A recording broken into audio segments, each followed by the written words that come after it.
F1 has a new would-be super team getting ready for 2026, but there are reasons to be worried it could start in an underwhelming way. On paper, there is no better set of ingredients than Adrian Newey being given free rein to design a car for a major rules overhaul, a car that will be powered by a new works engine from a super successful established manufacturer in Honda, and driven by one of the greatest world champions ever in Fernando Alonso.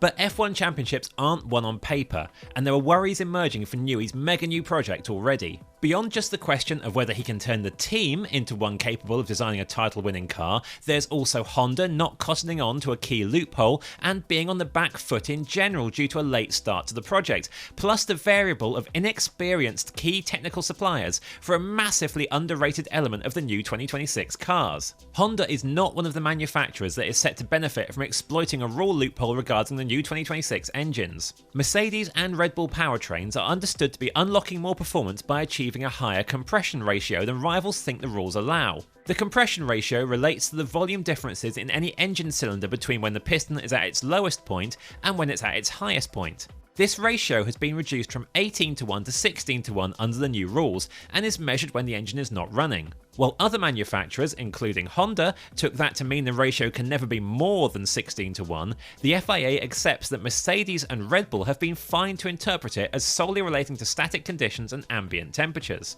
In other words, when their engines are running and the metals expand due to the heat that comes with that, the compression ratio grows, and in total there's a small but significant power increase to go with that. So Honda's missed a trick, and is one of the manufacturers pushing for the FIA to do something about it. But nothing's expected to change for the start of the season, and even doing something during the year will be a challenge, so that's a baked-in disadvantage potentially for the whole year. That means Honda's behind the curve, and additionally to that specific loophole, there is growing concern over the potential overall performance and reliability of Honda's new engine.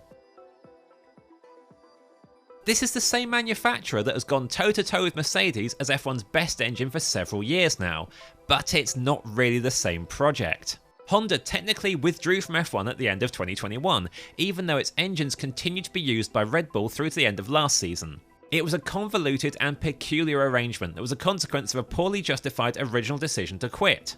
Honda U-turned on that call in early 2023, when its 2026 project with Aston Martin was announced, but the damage had already been done. From 2022 to 2025, Honda continued to maintain and assemble engines for Red Bull's two F1 teams, based off the frozen specification from the title-winning 2021 season. Honda's name disappeared entirely at first, then came back slightly apologetically on the engine itself and with branding on Red Bull's cars. Behind the scenes though, Honda's F1 program had been gutted. Resources were diverted to other R&D projects within Honda, as that was the whole point of quitting F1, which meant when the 2026 program started in earnest, Honda was starting up again almost from scratch. The Sakura engine facility that Honda has is raved about by anyone that goes there, even Andy Cowell, who oversaw Mercedes' initial domination at the beginning of the V6 turbo hybrid era, so he knows a thing or two about proper engine programs. But that same engine facility colossally underachieved in 2015, when Honda made its first hybrid F1 engine, then again in 2017 when it rolled out a brand new design, which nobody needs to remind Alonso about given his past grievances with Honda from that time. And Honda can't throw unlimited resources at the 2026 project. There's an engine cost cap now, and this Honda arrangement is a bit more, shall we say, sensible than the success at any cost project that led to the Red Bull Championship wins. It's also been rumoured that the Lawrence Stroll Aston Martin side is bankrolling development, and Honda itself is more reluctant to spend excessively on F1. The point is, great technical resources mean nothing without the right leadership, the right investment, and the right amount of time to build things up. If Honda's 2026 program was a proper continuation of its recent success, there would be no reason to doubt it, no lag in its development, no risk of it being behind the curve. But it isn't, and so all of those things are not just a threat, they are Honda's reality. We've now heard various claims about the 2026 Honda engine, including that it's behind on battery technology, with the new designs requiring much greater capacity to cope with the near 50-50 split between combustion and electrical power. If so, it's a big step back from Honda working wonders to get more from its V6 and its hybrid systems in the previous era. But it tallies with a program that had its resources significantly reduced in scale, and then gave itself less time than its rivals to get to grips with challenging new technologies. Especially as the new 2026 engines have no MGUH, the part that recovered wasted heat energy, and that Honda had put massive effort into getting right. If Aston Martin's car does have an engine deficit, reliability problems, or both, the blame could quite quickly be put at Honda's door. That's not even necessarily within the team itself, it'll be the automatic assumption outside too. But there are major unknowns in the equation. Honda is working with two unproven F1 suppliers in Aramco and Valvoline, with Aramco the big factor there as fuel supplier. This will be Aramco's first F1 fuel, although it has worked on a sustainable fuel for F2 and F3 already, useful experience but hardly the same thing. All F1 fuel is custom made for the engine in question, and a close partnership is essential to meet the required standard, maximising the limited technology and chemistry that's available. In reality, it will be a challenge for Aramco to immediately match the pedigree and longevity of rival suppliers like Petronas for Mercedes, ExxonMobil for Red Bull, Shell for Ferrari and BP for Audi. And being behind on fuel technology would have a tangible performance impact. No wonder then that ousted Aston Martin CEO and team principal Cowell has been moved into a different position and is tasked with trying to pull together the various technical elements of this engine project for however long he remains involved. Given this Aston project spans multiple locations, it makes sense to have someone as focused as possible on trying to achieve a common direction and ensure accountability. There's the team itself and car work going on in the UK, Honda in Japan, and Aramco and Valvoline in multiple locations including the United States. Chassis, engine and gearbox are moving around various places as development phase goes on, and even though the only teams that are really in the same facility as the engine departments are Red Bull Racing and Ferrari, the Aston Martin setup is the most extreme in its geographical spread, and you have to think the least efficient as a result.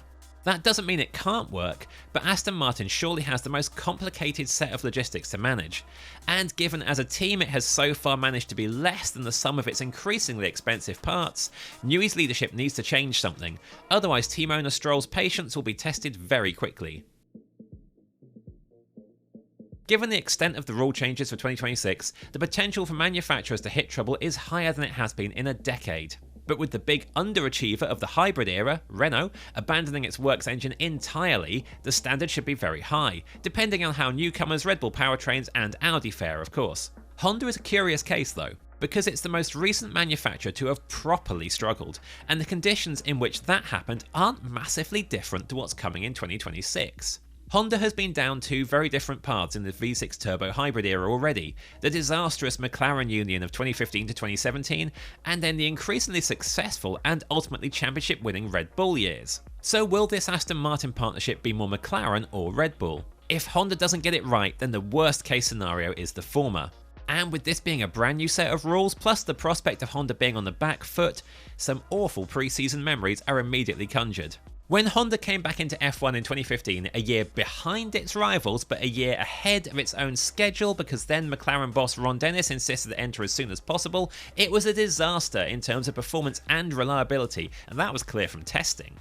Things were slightly better in 2016, but then there was an enormous backward step at the start of 2017 when Honda's performance and reliability was awful. Honda initially got it badly wrong when it executed an engine overhaul to catch up with the necessary architectural and design choices of the leading manufacturers, especially Mercedes. Alonso suffered through that entire experience and wasn't kind to Honda in the process. The silver lining for Honda is that without such a big struggle, its revival with Red Bull wouldn't have been possible. Those 2017 changes laid the foundation for the progress that followed. There was just a lot of pain to get through first, and an expensive divorce from McLaren that pushed Honda to the Red Bull teams from 2018 onwards.